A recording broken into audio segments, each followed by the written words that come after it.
ঘরে পানি উঠছে কিন্তু থাকাটা বড় মুশকিল।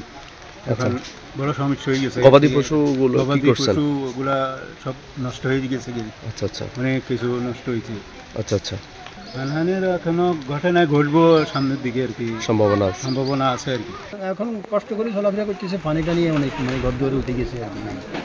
চোখের উপরে, খাটের উপরে রাখি, চুলার মধ্যে করিয়েছি। এভাবে করার সম্ভাবনা সামনে আর বাড়লে, সামনে বেশি পানি বাড়লে আরও এভাবে করার সম্ভব।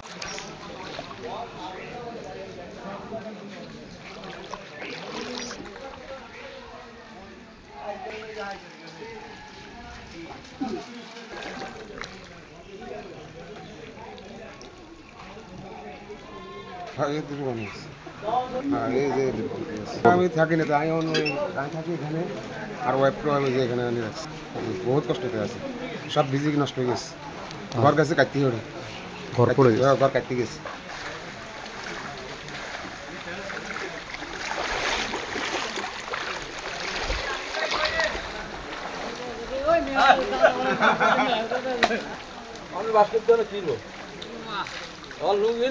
আসলে আমাদের এই মুহূর্তে যে আমাদের এই দরবেশপুর কেন্দ্রিক যেগুলো সাইক্লোন সেন্টার বা আশ্রয় কেন্দ্র আছে, এগুলোতে এত পরিমাণ মানুষ, যেটা আসলে যতটুকু থাকার কথা তার চেয়ে অনেক বেশি।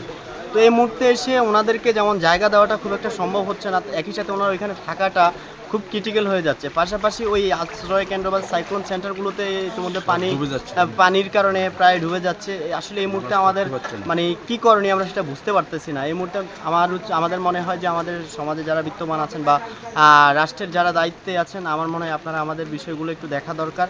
তাহলে হয়তো এই মানুষগুলো বা তাদের জায়গা থেকে কষ্ট থেকে বাঁচতে পারবে।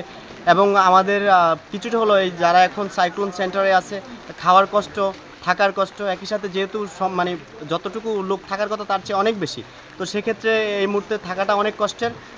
তো সেই জায়গা থেকে আমরা আসলে অনুরোধ করব যারা রাষ্ট্রের বিভিন্ন পর্যায়ে আছেন, আপনারা আমাদের সাথে আসেন এবং আমাদের এই পরিস্থিতিটা মোকাবেলা করার জন্য আমাদেরকে সহযোগিতা করেন। আমরা এখন যে অবস্থায় আছি, আমাদের এলাকার মধ্যে পানি, বন্যায় সমস্ত ঘর বাড়ি সব ডুবে গেছে। এখন যারা বসবাস করব সেই সুযোগ আমাদের নাই। বন্যার পরিস্থিতিতে ঘরদুয়ার সব ভাঙে পড়ে গেছে।